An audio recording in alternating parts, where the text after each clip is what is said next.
Hello, good evening. I want to welcome you to another episode of my end time seminar.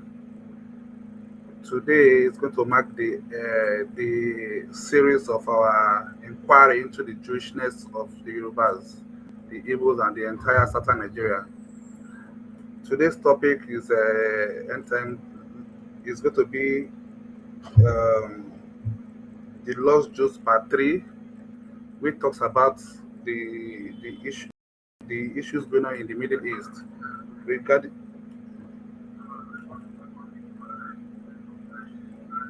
In this topic, we're going to learn why the Jewish people were enslaved by the Americans, why their identities were stolen, and what the war between Israel and Palestine is all about.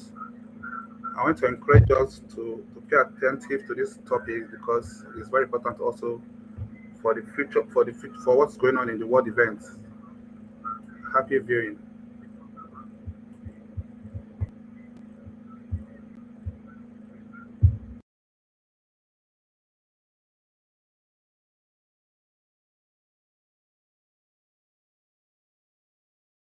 The Lost Jews Part 3.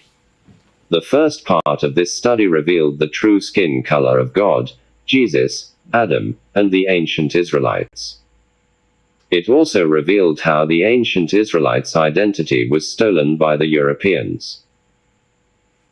The second part of the Lost Jews revealed the identity of the true Israelites and Jews, where they are located today, why they were expelled from Israel, how the 400 years slavery punishment applies to them, and when the slavery punishment would end.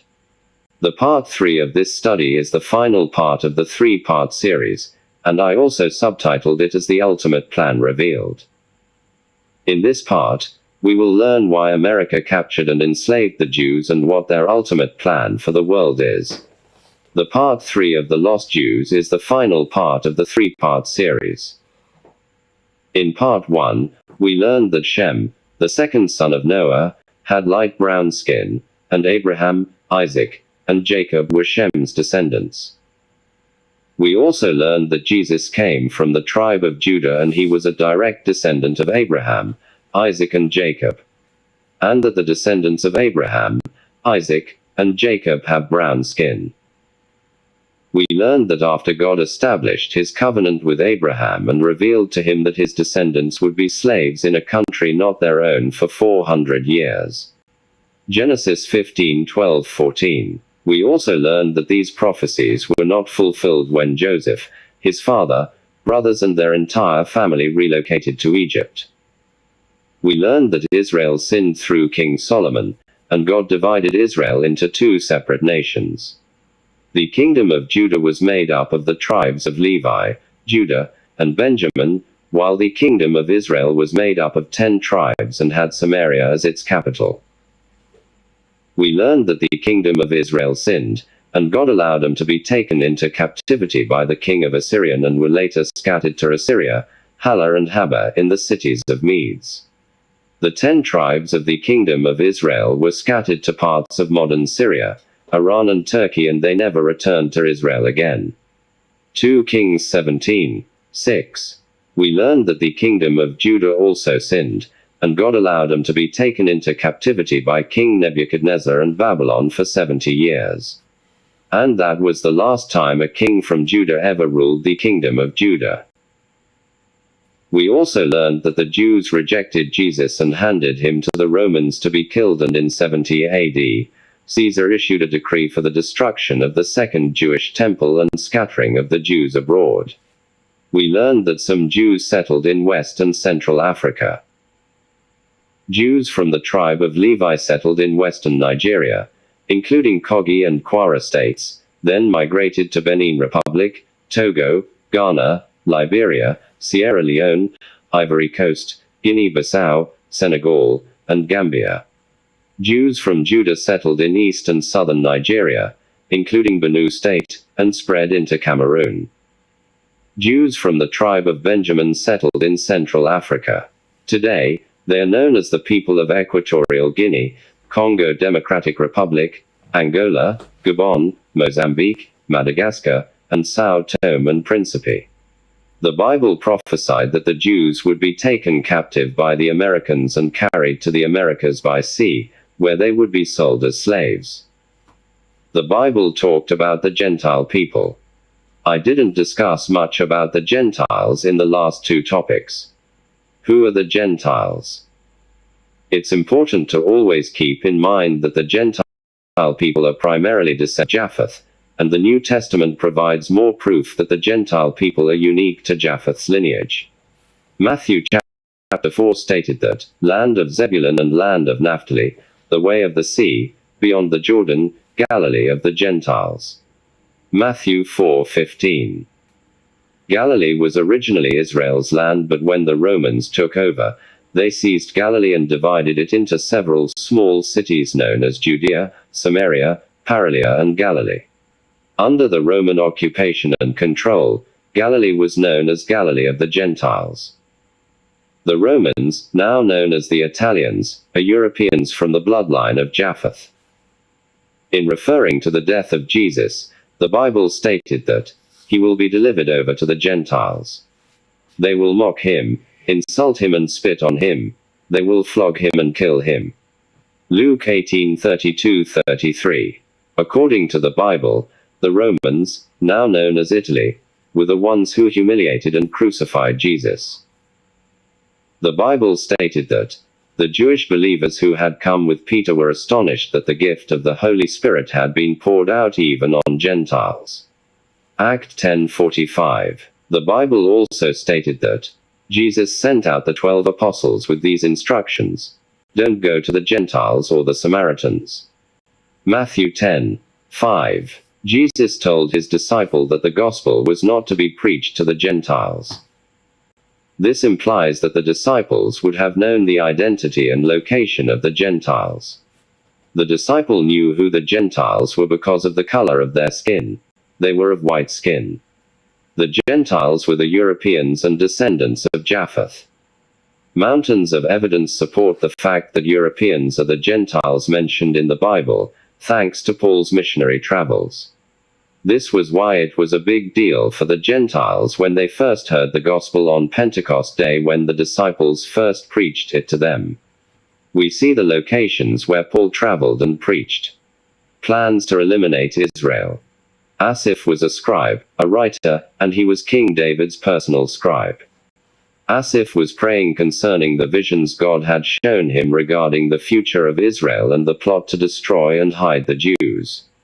He prayed regarding some nations that would conspire against Israel, the Jews, those who will destroy them and make her name not to be remembered anymore.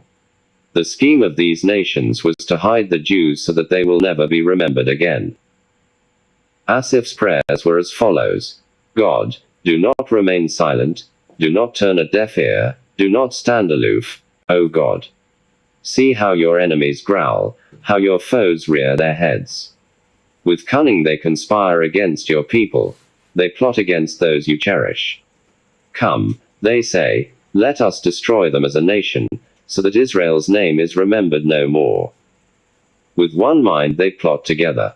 They form an alliance against you, the tents of Edom and the Ishmaelites, of Moab and the Hagrites, Byblos, Ammon and Amalek, Philistia, with the people of Tyre. Even Assyria has joined them to reinforce Lot's descendants. Psalm 83, 1-8. Historians claim that Christopher Columbus discovered America, but this is a lie. He did not discover America, because nobody can discover a country where people already live. Christopher Columbus led an entourage of Europeans on a search for a country with vast amounts of land that would be suitable to establish the New World Order. The Catholic monarchs of Aragon, Castile, and Leon in Spain, Ferdinand II and Isabella I, gave permission and sponsored Christopher Columbus and his party in 1492 to invade America. The prophecy stated that, come, they say, let us destroy them as a nation, so that Israel's name is remembered no more. The ultimate objective is to hide Israel, the Israelites and the Jews, and the Bible identified the nations who will be participating in this evil plan. The names of the nations involved in the plan against Israel are listed below. Edom, also known as the Edomites, are the descendants of Esau. The Ishmaelites are the descendants of Ishmael, the son of Hagar. Moab, also known as the Moabites, are the descendants of Lot and his older daughter. The Hagrites, also known as Ishmaelites who descended from Hagar. Gebal is unknown. Ammon, the descendants of Lot and his youngest daughter. Amalek, also descended from the descendants of Esau. Philistia are Canaanites who descended from Ham. Tyre descended from Canaanites. Ashur is also known as Assyria, which nation will capture and sell the Jews into slavery. The prophecies stated that the Lord will bring a nation against you from far away, from the ends of the earth, like an eagle swooping down, a nation whose language you will not understand, a fierce-looking nation without respect for the old or pity for the young. Deuteronomy 28, 49-50. Just as it pleased the Lord to make you prosper and increase you in number, so it will please him to ruin and destroy you. You will be uprooted from the land you are entering to possess. Deuteronomy 28, 63. The Lord will send you back in ships to Egypt on a journey I said you should never make again. There you will offer yourselves for sale to your enemies as male and female slaves, but no one will buy you. Deuteronomy 28, 68. Prophet Isaiah also prophesied about the captivities of the Jews. He wrote, "Woe to the land of whirring wings along the rivers of Cush, which sends envoys by sea in papyrus boats over the water. Go, swift messengers, to a people tall and smooth-skinned, to a people feared far and wide, an aggressive nation of strange speech, whose land is divided by rivers." Isaiah 18, 1-2. To better understand the above verse, we will cross-reference it with the New Living Translation version. New Living Translation stated that, "Listen, Ethiopia, land of fluttering sails that lies at the headwaters of the Nile, that sends ambassadors in swift boats down the river. Go, swift messengers, take a message to a tall, smooth people, who are feared far and wide for their conquests and destruction, and whose land is divided by rivers." Isaiah 18, 1-2. According to the above verses, the nation that will enslave the Jews will possess the following characteristics. The nation would be identified with the shadowing wings of an eagle. The nation will come from beyond the rivers of Ethiopia. The nation will come from across the sea with papyrus boats. The people from this nation will be tall and have smooth, fair skin. The nation would be feared far and wide for their conquests and destruction. The land of the nation would be divided by rivers. The Jews will not understand the language of the nation that will enslave them. Which nation today fulfill these biblical prophecies? Habakkuk chapter 1 gave us better understanding of the characteristics that will help us identify the modern nation that will enslave the Jews. The prophecies stated that, "I am raising up the Babylonians, also known as Chaldeans, that ruthless and impetuous people, who sweep across the whole earth to seize dwellings not their own. They are a feared and dreaded people. They are a law to themselves and promote their own honor. Their horses are swifter than leopards, fiercer than wolves at dusk. Their cavalry gallops headlong. Their horsemen come from afar. They fly like an eagle swooping to devour. They all come intent on violence. Their hordes advance like a desert wind and gather prisoners like sand." Habakkuk 1, 6-9. First and foremost, we must recognize that the Bible frequently uses objects, animals, leaf, etc. to describe the destiny of a person, people, or a nation. According to Prophet Habakkuk, the nation that will enslave the Jews must fit into the following description.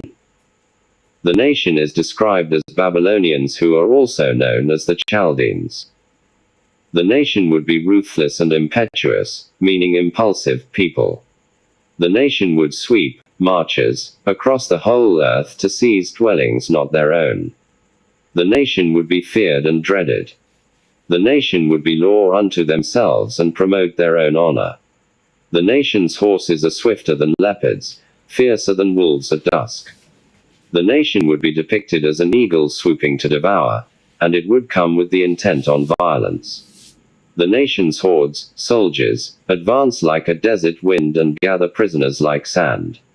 The prophecy stated that, "Woe to the land shadowing with wings, which is beyond the rivers of Ethiopia." What does shadowing with wings symbolize? Shadowing means to overshadow someone or something. In other words, the nation that will enslave the Jews will overshadow them like an eagle overshadowing its prey. The prophecy also stated that, "The Lord will send you back in ships to Egypt on a journey I said you should never make again."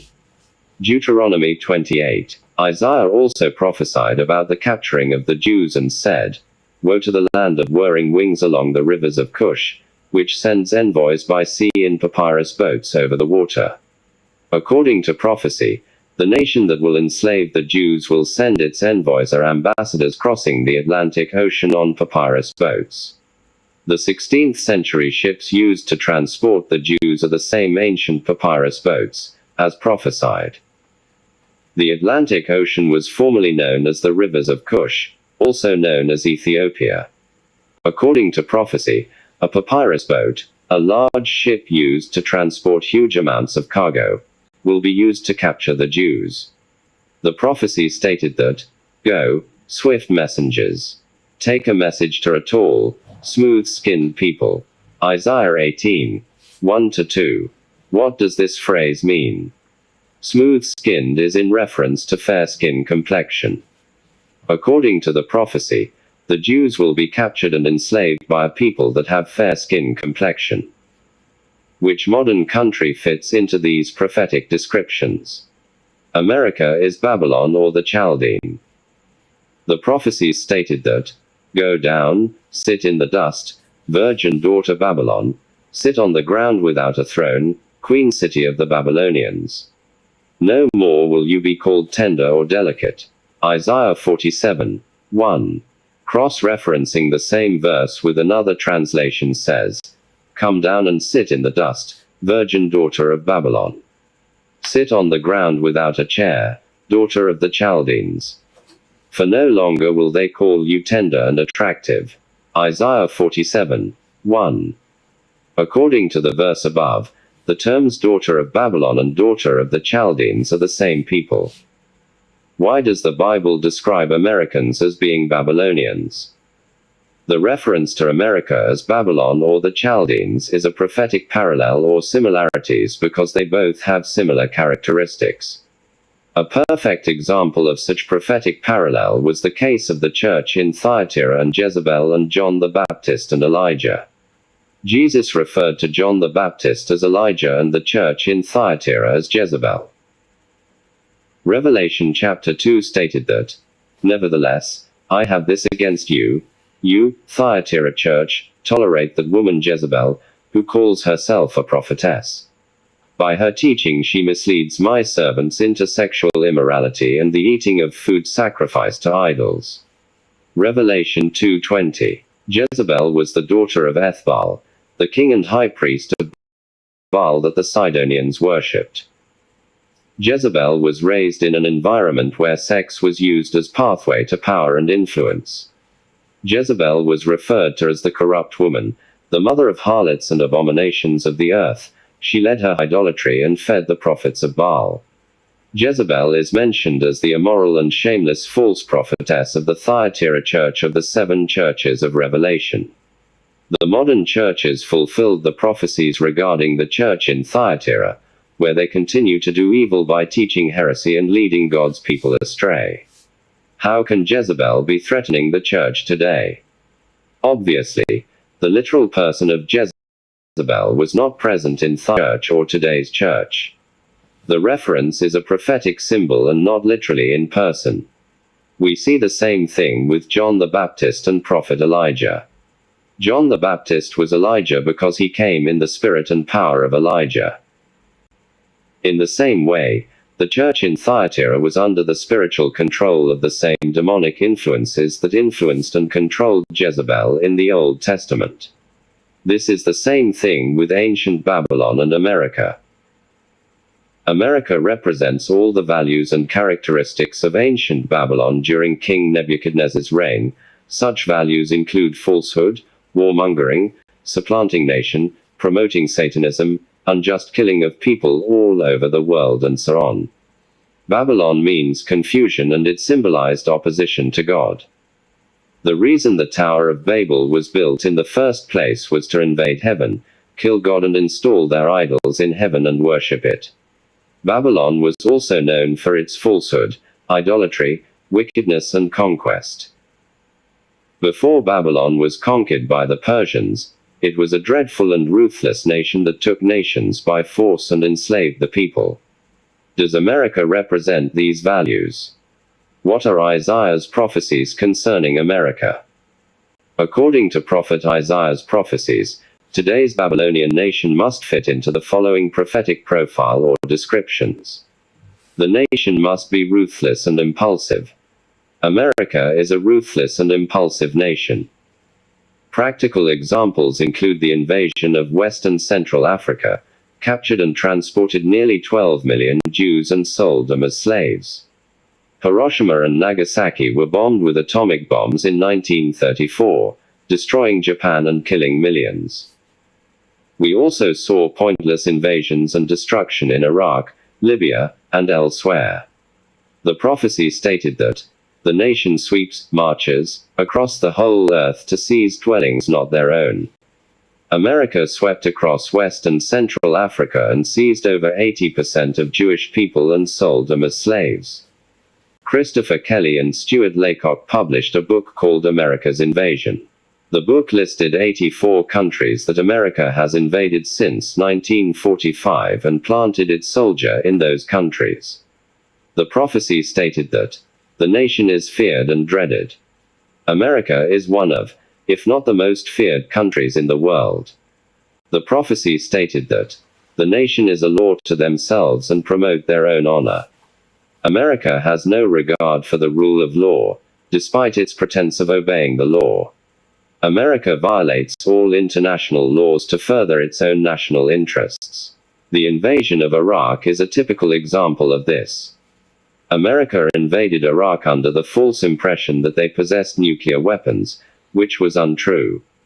The prophecy stated that the nation's horses are swifter than leopards, fiercer than wolves at dusk. The reference to horses, leopards, and wolves refers to the sophistication of America's war artilleries and how fast they can destroy their enemies. The prophecy stated that the nation flies like an eagle swooping to devour. They all come intent on violence. America has never had good intentions towards the countries it has invaded. It is always about stealing the national natural resources and leaving the countries in a worse condition than they found them.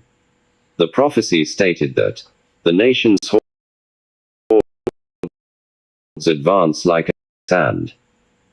Horde troops, people, or gangs. America holds the countries it has invaded captive by denying them the right to self-governance. America manipulates the choice of presidents that are elected, as well as controlling the businesses and weapons that they are allowed to invest in. Prophet Daniel's prophecies regarding the four kingdoms that would rule the world clearly indicated which nation symbolized the shadowing wings. Daniel's prophecies stated that the first beast was like a lion, and it had the wings of an eagle. I watched until its wings were torn off and it was lifted from the ground so that it stood on 2 feet like a human being, and the mind of a human was given to it.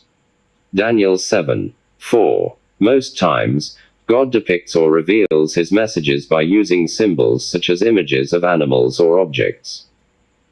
According to Webster's International Dictionary, lion is a national symbol, and the country is Great Britain. England's national symbol is the lion in Trafalgar Square, London. As we can see, the royal arms of England contain 3 lions. Daniel stated that I watched until its wings were torn off and it was lifted from the ground so that it stood on 2 feet like a human being, and the mind of a human was given to it. The key phrase is, I watched until its wings were torn off. The wings that broke off from the lion's back will form to become an eagle, a nation symbolized by an eagle. prophet Isaiah's prophecy of a nation with shadowing wings is the same as the wings of an eagle that broke off the lion's back. The creation of America. As explained earlier, the lion is Great Britain. The eagle's wings that were separated from the lion's back is United States of America. The eagle is the symbol of America. We see the image of the eagle is shown in all America's national items, such as the presidential seal of America and its currency. Daniel stated that, "The first beast was like a lion, and it had the wings of an eagle. I watched until its wings were torn off." Daniel's vision regarding the lion with wings depicted the British-American War of 1775. The British were the Americans' colonial masters, and they fought for their independence from Britain. The prophecy stated that, "I watched until its wings were torn off." The wings that were plugged off from the lion symbolized the America's independence from the British. The plot to erase the Israelites and the Jews. Psalms 83 revealed Asphus's vision regarding the plan to erase Israel. He said, "God, do not remain silent, turn a deaf ear, do not stand aloof, O God. See how your enemies growl, how your foes rear their heads. With cunning they conspire against your people, they plot against those you cherish. Come, they say, let us destroy them as a nation, so that Israel's name is remembered no more. With one mind they plot together, they form an alliance against you." Psalms 83, 1-5. The Adolf Hitler's statement. A reported Adolf Hitler statement regarding how the Freemasons planned to control and rule the world would help us to understand Asphus's vision. In July 2015, website fmlgonaviral.com published a story in which Adolf Hitler was quoted as boasting to one of his aides toward the end of World War II that he would start World War III even after his death. In the conversation with this unidentified Adolf Hitler revealed the identity of the Jews, the current location, and America's plans to rule the world and fight God. In June 2017, another website was launched to dispute Hitler's words, as well as a Nazi video that backed up this claim. According to the reporter, he claimed that some people spread Adolf Hitler's words to show that he was not a racist. In his conversation with his aide, Adolf Hitler said, "The day mankind finds out that I was trying to defend this nation," referring to Germany, "from then that's the day World War III will start. For on that day, mankind will learn that I was trying to save my nation from the Freemasons, the Illuminati, and the Jews. For if the Americans wins the war, then they will conquer the world and forever be a slave to the Ashkenazi Jews, and they will try to conquer God." Hitler asked his aide, "Do you know who America has in its possession?" "No," the aide replied. "The Americans has the jewels of God. The Americans have stolen God's precious jewels." Hitler replied, "What do you mean his precious jewels?" The aide asked. Hitler said, "America has stolen the Jews of God, his jewelry, the Negroes. They are the true Hebrews. What a foolish move and a direct challenge to God. And they plan on moving these false white Jews into a state of Israel. America is desperate in its attempt to win this war using atomic bombs on Japan. America will destroy the whole world in its attempt to conquer it. When America and its Jewish slave masters, the false Jews, conquer the world and the world realize I was right, and then all nations will begin a third world war to dethrone America of its rule. Every nation will soon possess atom bombs of their own. It will be the end of most of the world as we know it." "Why will the Jews control America?" the aide asked. Hitler answered, "Because the white Jews knows that the Negroes are the real children of Israel. And to keep America's secret, the Jews will blackmail America. The Jews will extort America. Their plan for world domination won't work if the Negroes knew who they were. The white citizens of America will be terrified to know that all this time they've been mistreating and discriminating and lynching the children of Israel. They will fear God will destroy them as he destroyed Egypt for doing the same thing. So, the elite, the Illuminati, keeps this a secret at all costs. After I die, I will one day cause World War III just by this message, which will be like planting a seed in people's minds until it sprouts once they nurture that seed and seek more truth and learn Hitler was right. I did the world a favor by killing the false Jews before they designated a false state of Israel, but I fear I have failed. The world will fall into the hands of Satan. If Hitler truly made these statements, this would be the world's greatest hoax or deception of all time, and it is well worth the high-profile attention it has received, and the US government would go to any length to keep this secret. The question begging for an answer is, why would Hitler make such sensitive statements if they were not true? We will look at another source that made a similar claim regarding the identity of the Jews. Joseph Goebbels was Hitler's most trusted minister and advisor, and he served as Germany's Minister of Propaganda. Joseph Goebbels had 100% control of the German film industry from 1933 until his death. In 1935, Joseph Goebbels produced a film called Triumph of the Will. Joseph Goebbels authorized the next phrase to be used in Nazi segmented films. The phrase was, "The genetic heritage of the Jew is purportedly traced to Oriental, Negro, Near Asian and Hamitic peoples." Joseph Goebbels and Adolf Hitler personally praised the film, and it became a major example of film used as propaganda. The film revealed that the origins of the ancient Jews could be traced to the Negroes, the brown-skinned people, who lived alongside with Asian and the Hamitic people. Why would a minister, a trusted Hitler advisor, direct the inclusion of a sensitive and critical statement in a film, unless it's true? Modern Jews and their sympathizers have argued that Hitler's statement was not true and urged the world to disregard it. The truth is always consistent, regardless of who tells it. If something does not make sense, it means it's a lie. Therefore, we will evaluate the statement made in the film titled Triumph of the Will by comparing it to biblical and historical records. To evaluate whether Adolf Hitler was telling the truth, we will compare his alleged lies to historical events. These statements contain unsettling truths, but I will focus on a few that are particularly important to our discussion today. Before we continue, it is important to mention that Adolf Hitler was a Satanist and a member of the Freemason. Ralph Epperson, in his book The New World Order, stated that Adolf Hitler, a socialist, and the head of the German government prior to and during that nation's involvement in World War II, is quoted as saying, "National Socialism will use its own revolution for the establishing of a new world order. Those in favor of the changes will have become seated in the very thrones of power, generally without the public realizing that fact. The old world order will be destroyed piece by piece, by a series of planned nibbles at the established format. The Communist Party, i.e. the German government, is actively supporting the changes to the New World Order. The basic tenets of Christianity, which were the basis for the Old World Order, will have to be eliminated.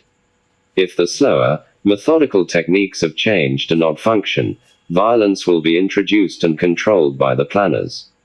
The people of the world will give up their freedom to the controllers because there will be a planned famine, or some other serious occurrence, such as a depression or war. The change to the New World Order is coming shortly, perhaps beginning after 1989. However, if that is not the year, it will be introduced one step at a time, so that the entire structure will be in place by the year 1999. Adolf Hitler and Joseph Goebbels were both Freemasons, and the information they provided revealed the Freemasons' ultimate plan.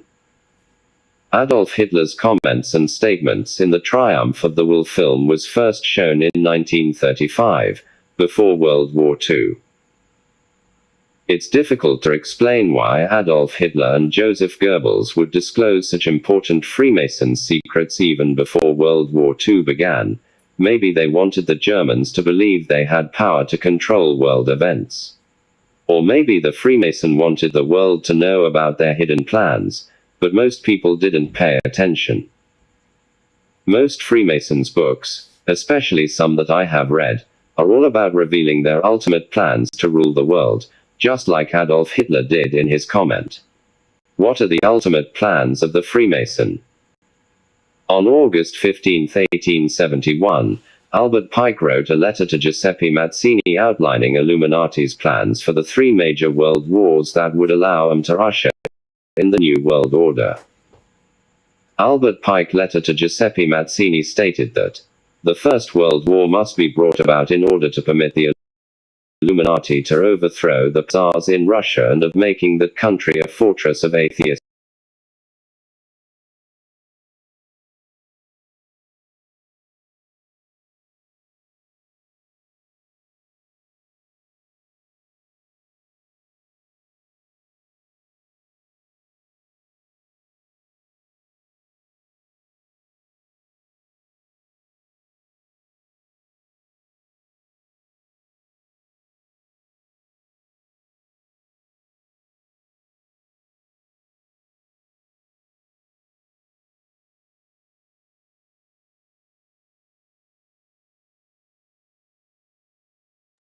Second World War must be fomented by taking advantage of the differences between the fascists and the political Zionists. This war must be brought about so that Nazism is destroyed, and that the political Zionism be strong enough to institute a sovereign state of Israel in Palestine. During the Second World War, international communism must become strong enough in order to balance Christendom, which would be then restrained and held in check until the time when we would need it for the final social cataclysm. The Third World War must be fomented by taking advantage of the differences caused by the agents of the Illuminati between the political Zionists and the leaders of Islamic world. The war must be conducted in such a way that Islam, the Muslim Arabic world, and political Zionism, the State of Israel, mutually destroy each other. Meanwhile, the other nations, once more divided on this issue, will be constrained to fight to the point of complete physical, moral, spiritual, and economical exhaustion. We shall unleash the nihilists and the atheists, and we shall provoke a formidable social cataclysm which in all its horror will show clearly to the nations the effect of absolute atheism, origin of savagery and of the most bloody turmoil. Then everywhere, the citizens, obliged to defend themselves against the world minority of revolutionaries, will exterminate those destroyers of civilization, and the multitude, disillusioned with Christianity, whose deistic spirits will from that moment be without compass or direction, anxious for an ideal, but without knowing where to render its adoration, will receive the true light through the universal manifestation of the pure doctrine of Lucifer, brought finally out in the public view. This manifestation will result from the general reactionary movement which will follow the destruction of Christianity and atheism, both conquered and exterminated at the same time. Albert Pike's letter to Giuseppe Mazzini will help us to analyze and understand Hitler's statements and Goebbels's film. Let's examine Hitler's comments once again. 1. The day mankind finds out what I was trying to defend this nation, Germany, from then that's the day World War III will start. 2. For on that day, mankind will learn that I was trying to save my nation from the Freemasons, the Illuminati, and the Ashkenazi Jews. For if the Americans wins the war, then they will conquer the world and forever be a slave to the Jews, and they will try to conquer God. 3. The Americans has the jewels of God. The Americans have stolen God's precious jewels. The Jews of God, his jewelry, the Negroes. They are the true Hebrews. 4. What a foolish move and a direct challenge to God. And they plan on moving these false white Jews into a state of Israel. 5. America is desperate in its attempt to win this war using atom bombs on Japan. 6. When America and its Ashkenazi, Jewish slave masters conquer the world and the world realize I was right, and then all nations will begin a third world war to dethrone America of its rule. 7. Every nation will soon possess atomic bombs of their own. It will be the end of most of the world as we know it. 8. Because the white Jews knows that the Negroes are the real children of Israel. And to keep America's secret, the Ashkenazi Jews will blackmail America. The Ashkenazi Jews will extort America. Their plan for world domination won't work if the Negroes knew who they were. The white citizens of America will be terrified to know that all this time they've been mistreating and discriminating and lynching the children of Israel. They will fear God will destroy them as he destroyed Egypt for doing the same thing. So, the elite, the Illuminati, keeps this a secret at all costs. 9. After I die, I will one day cause World War III just by this message, which will be like planting a seed in people's minds until it sprouts once they nurture that seed and seek more truth and learn Hitler was right. I did the world a favor by killing the false Jews before they designated a false state of Israel, but I fear I have failed. The world will fall into the hands of Satan. I will analyze every statement made by Adolf Hitler. Hitler's statement number 9 is divided into two sections: plans of a Third World War and Pike's letter to Mazzini, which detailed how the war would begin and end. 9a. After I die, I will one day cause World War III just by this message, which will be like planting a seed in people's minds until it sprouts once they nurture that seed and seek more truth and learn Hitler was right. 9b. I did the world a favor by killing the false Jews before they designated a false state of Israel. Albert Pike's letter to Mazzini stated that the First World War must be brought about in order to permit the Illuminati to overthrow the power of the Tsars in Russia and of making that country a fortress of atheistic communism. At the end of the war, communism will be built and used in order to destroy the other governments and in order to weaken the religions. The First World War started in 1914 and ended in 1918. After declaring war on Germany and Austria-Hungary in July 1914, Tsar Nicholas II Russian Empire fell during World War I. He was the king of an approximately 150 million people that stretched from Central Europe, the Pacific, the Afghan border, and the Arctic region. Tsar Nicholas was forced to flee his kingdom less than 3 years later, in March 1917, when soldiers in Petrograd joined protesting workers in protest against his rule. The Bolshevik rebels chased him and his family into a basement the following July of 1917, and they were shot and stabbed to death. The Romanov dynasty, which had ruled for 3 centuries, came to an end after World War I. In October 1917, the Bolsheviks took over as the Soviet Union's Communist Party, as planned by the Freemasons, and immediately became a powerful leader. The Second World War. One thing worth mentioning about the 3 planned world wars mentioned in Pike's letter is that each war sets the tone for the next one. Albert Pike's letter to Mazzini stated that the Second World War must be fomented by taking advantage of the differences between the fascists and the political Zionists. This war must be brought about so that Nazism is destroyed and that the political Zionism be strong enough to institute a sovereign state of Israel in Palestine. Foment or fomentation means to stir up public opinion or a deliberate and intentional triggering of trouble or discord. Fascism means a form of radical authoritarian nationalist characterized by dictatorial power, forcible suppression of opposition. The widely accepted story of World War II was that Adolf Hitler and his Nazi government killed about 6 million Jews. Joseph Goebbels spread propaganda that the so-called Jews were an inferior and corrupt race because they have colored hair and curved nose. Hitler claimed that the Aryans, the Europeans, were the original race. They had white skin color, blue eyes, and with mostly blonde hair. Let's go even deeper. If the nearly 6 million people killed by Hitler's government during World War II were genuine Jews, they would have to be brown-skinned people rather than white Europeans. It is important to remember that God has 2 separate groups of people that are scattered in all corners of the earth. I referred to them as the lost Israelites and the lost Jews.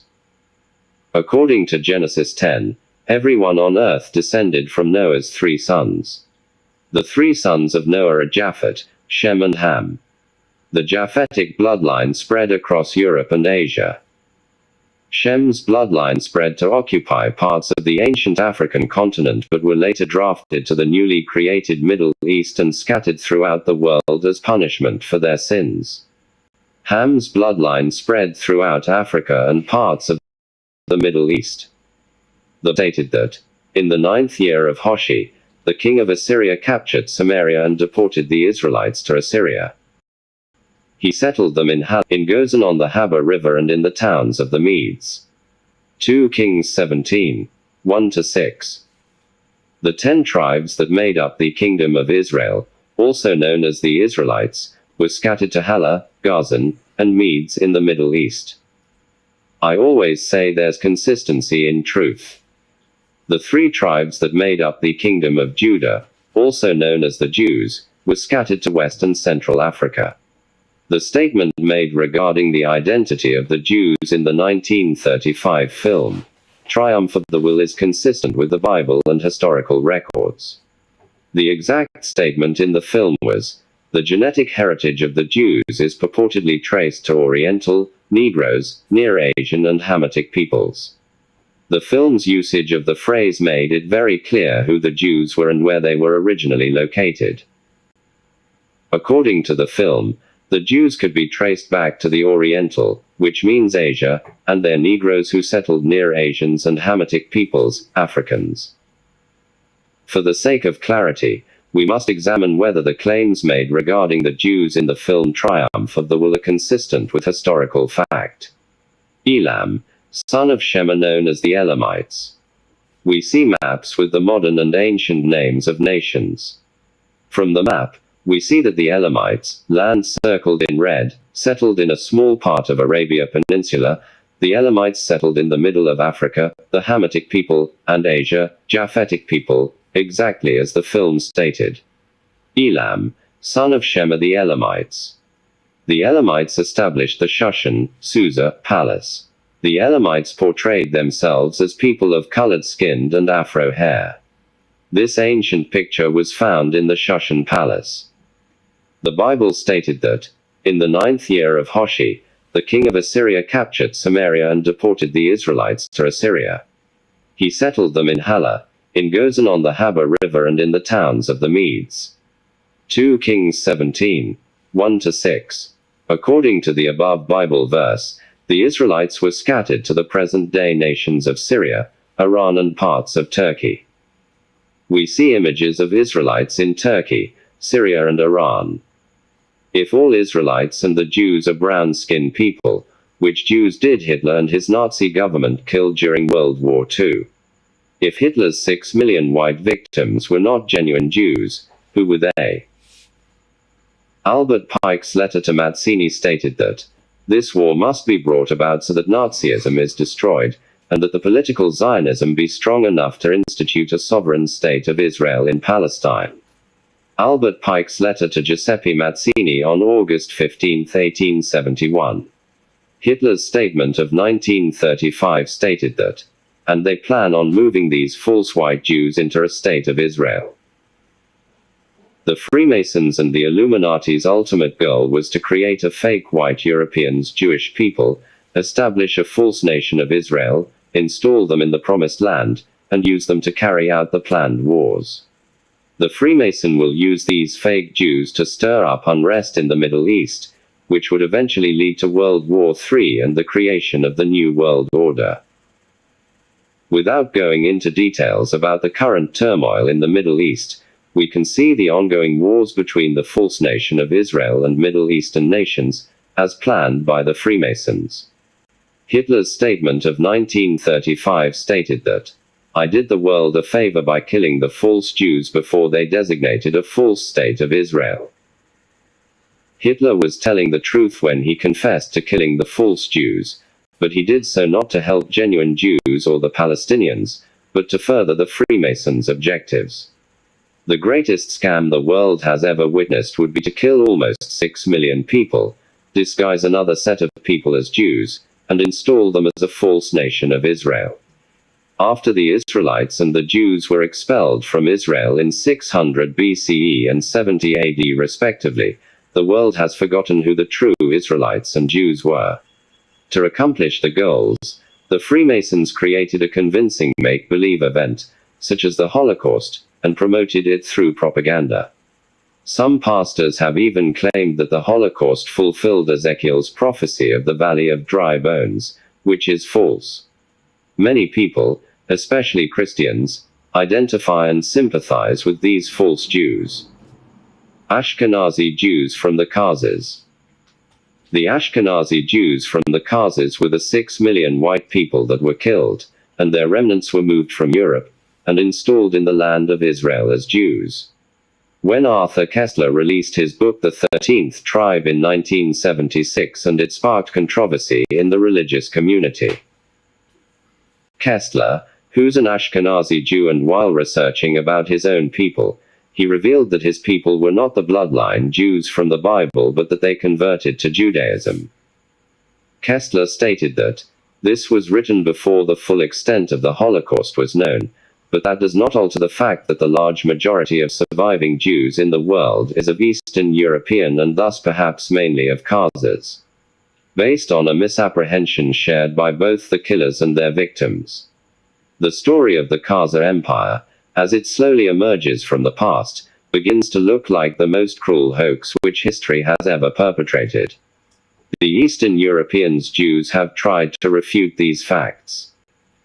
But in 2013, a Jewish website Haaretz dropped another bombshell on the world, confirming Koestler's book and being supported by scientific study. The website posted a study published in the journal Nature Communications which analyzed the samples of mitochondrial DNA, which is passed down only from the mother. The DNA of more than 3,500 women was taken from throughout Central and Eastern Europe, also from among the Ashkenazi Jews. And the research found that more than 80% of the material lineage of the Ashkenazi Jews could be traced to the indigenous Europeans. The study was conducted by Martin Richards of the University of Huddersfield in England along with other researchers from Russia, Czech Republic, Portugal and America. Of course, the Ashkenazi Jews would disregard these facts, but that doesn't mean they are not true. Adolf Hitler's statement about the false Jews and plans to install them as a fake nation of Israel can't be coincident. The statement made regarding the location of the ancient Israelites in the Nazi film Triumph of the Will also can't be coincident. Arthur Koestler's revelation in his book The 13th Tribe also can't be coincident. The scientific researchers' findings also can't be coincidence. It is not coincidence that the above-mentioned statements made by different studies and at different times showed that the Ashkenazi Jews are not biblical Jews. From our study, we learned the following about the Ashkenazi Jews. The Europeans or the Ashkenazi Jews does not match the descriptions of the bloodline Jews in the Bible. Arthur Koestler book, The 13th Tribe proves that the Ashkenazi Jews are not the true bloodline Jews of the Bible. Martin Richards' DNA research proves that the Ashkenazi Jews are traced to the indigenous Europeans. We also discovered that Adolf Hitler's statements regarding the European Jews and the brown-skinned Jews in America are not rumors, and they are true. It is important to remember that the researchers were not black or colored-skinned people. Rather, they were Caucasians or white people who exposed these facts. The Balfour Declaration. In 1917, the British government through the office of the Foreign Secretary Lord Arthur Balfour publicly declared the creation of a Jewish state in favor of the supposedly Jewish people. The declaration letter was addressed to Lord Rothschild, a Freemason, and requested his support for the Ashkenazi Jews' right to occupy the land of Israel in Palestine. This document is known as the Balfour Declaration, and it was after the British Foreign Minister Lord Arthur Balfour. The declaration letter reads as follows. The Foreign Office, November 2, 1917. Dear Lord Rothschild. His Majesty's government view with favor the establishment in Palestine of a national home for the Jewish people and will use their best endeavors to facilitate the achievement of this object, it being clearly understood that nothing shall be done which may prejudice the civil and religious rights of existing non-Jewish communities in Palestine, or the rights and political status enjoyed by Jews in the country. I should be grateful if you would bring this declaration to the knowledge of the Zionist Federation.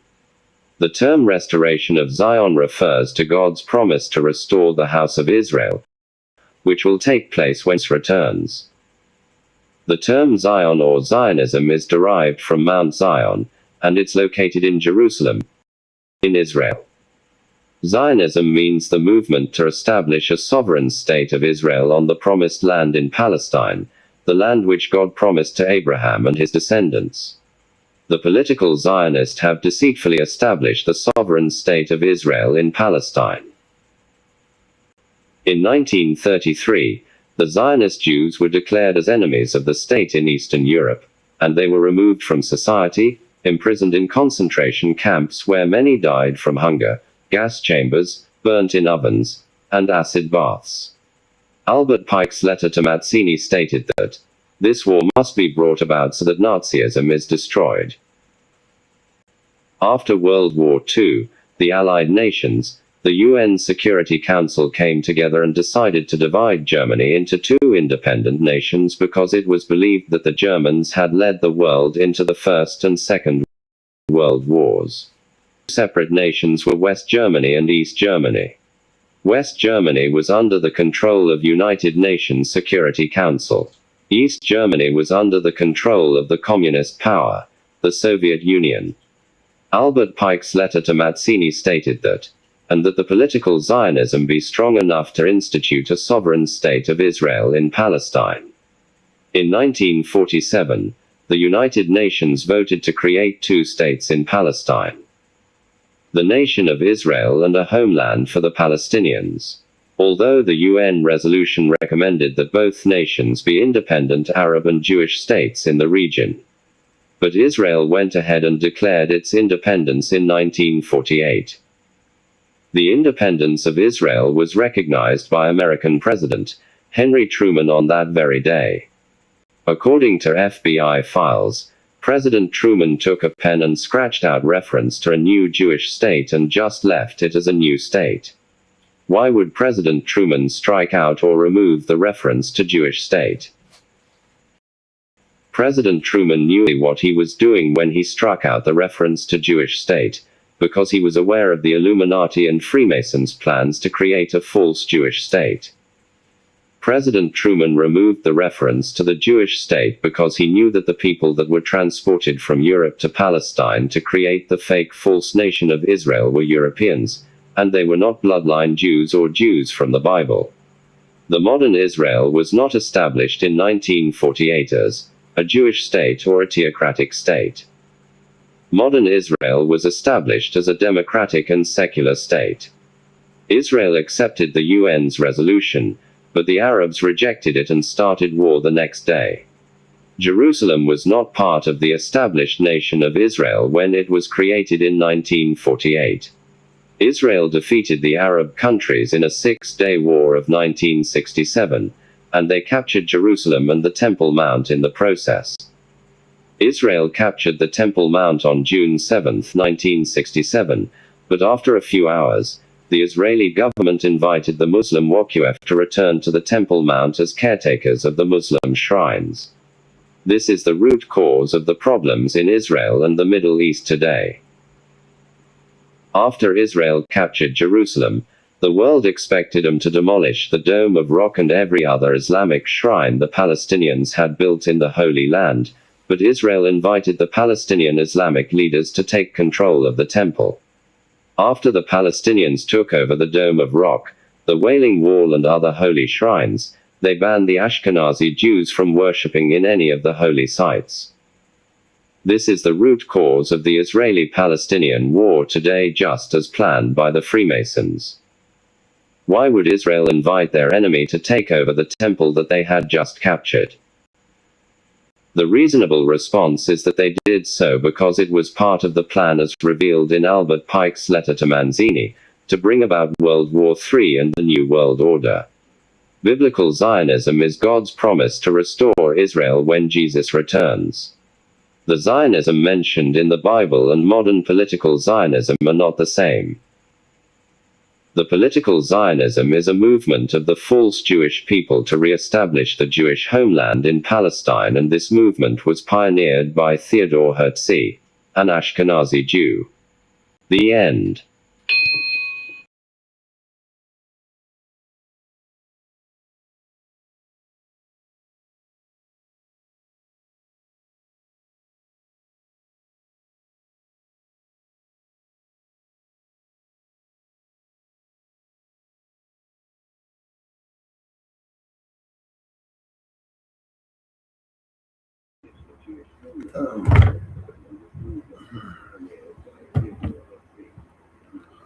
So good evening once again. Can you hear me? I guess you can hear me. This we just watched the last video for the series of the Lost Jews. This one we just watched is called the Lost Jews Part 3, which describes the issues going on in the Middle East, why Israel is fighting the Palestinians, and the reason behind it. How this topic talks about how they were moved from Europe to Israel to cause the issues going on there. And at the end of the day, it will bring about the new world order. So I don't know if we have any questions. We can go to the chat box to ask questions if we have any. While we are typing the questions, I want to draw attention to the fact that from next weekend, we're going to start viewing end time prophecies, pure end time prophecies. The reason why I started with the lost Jews was because I wanted us to have understanding who the true Jews are. Because subsequently, in the during the future videos, I'll be making reference to the Jews. And when I'm making reference to the Jews, I needed to understand who the Jews are. The people in Israel are not Jewish people or Israelites. As I have seen for this video, there are people that were created by the Freemason, the Illuminati, the people that controls the world, so that they can achieve the aim of creating a new world order.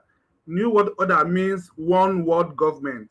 It means one political leader. That means that we are going to have one president all over the world. It means we are going to it means one political leader, one world currency, and that is one world economy. We are going to have one world economy, one world currency, and we are going to have one world religion. That is all these issues going on in the world: climate change, terrorism, all manner of issues going on in the world. All those things are edging towards the creation of the one world government. So from next week, by God's grace, I'm going to start show you guys proper end time prophecies. And there are some issues I want to clear right now. I've received several calls from my friends who are following the ministry. They keep telling me, "Oh, Hillary, all these things are true, we know, but they are so scary." End time prophecy is all about warning for you to understand what's going on in the world, so that you fall into trap. Bible says, "My people perish because they lack knowledge." This is the knowledge God is sharing with you. God is giving you the grace to know about, so that when all these things happening, what else are happening, you understand, you will know. When you're watching news, you watch news with understanding. When you see Israel killing Palestine, or Palestinians, or Ukraine fighting Russia, you understand what is going on. You understand what is going on. You watch news with common sense, with Bible prophecy understanding. So that is what all these things are all about. It's not meant to scare you. It's meant to prepare you. It's just like saying, if you are going out, for instance, and if you are in Lagos and you are going to maybe Oshodi, for instance, and somebody, normally the route is very good, it's clear, it's motorable all the time, and someone now comes to tell you, be careful, there's a bomb along the road, or maybe a bomb or something that will cause problem for you. Be careful. That is what it's all about. Whether you like it or not, Bible prophecy must be fulfilled. Whether we listen to, whether we are warned or not, whether we pay attention or not, it must be fulfilled. It must come to pass. But the problem is, the way the issue is this: what will happen to you when all this start happening? And the only way you can make it, the only way you can make a difference, or the only way you can make a difference, or maybe save yourself from what will happen, is by having understanding, the knowledge of all these things. You may not need it today, right now, but I assure you, in less than 5 years' time, you'll begin to see all these things playing out. From next week, we are going to start viewing proper end time prophecies. You begin to see things good, like you begin to see things, and you understand why they are happening. That is the essence of this podcast. That's the essence of this ministry, to warn you. Bible says we should watch and pray. These days we only pray, we don't watch. We don't watch at all. A lot of things are going on, all this jackpot syndrome, all manner of things. You don't know why they are happening. All these things are not good for us, but as Christians, we don't know these things. That is what this ministry is all about, to warn us. From next week, we are going to be viewing proper end time. What we just did this in the last 2 weeks is just about the identity of the Jews, to prove that we are the Jews of the Bible, and to understand why we are going through the things we are going through right now in Nigeria. Nothing that is happening in Nigeria, Boko Haram, Japa syndrome, herdsmen, Biafra war, all manner of things that is going on. Nothing is hidden from, nothing is secret. Like, they are all in Bible prophecies. It's just meant for us to cool down, listen, and pay attention to prophecies. So far, I have not received any question. The chat box is empty. I wish somebody would ask questions that we can attend to, but no questions so far. So this probably means that the live podcast is fully understood. That is one of the reasons why my live podcast is also long. I try to provide answers to every question, in order to eliminate all manner of questions that be coming. But you can still ask questions where you don't understand. So no questions so far. I wish you a very good night, and hopefully by God's grace, next weekend we'll come again and continue with the live podcast. Have a good night and sweet dreams.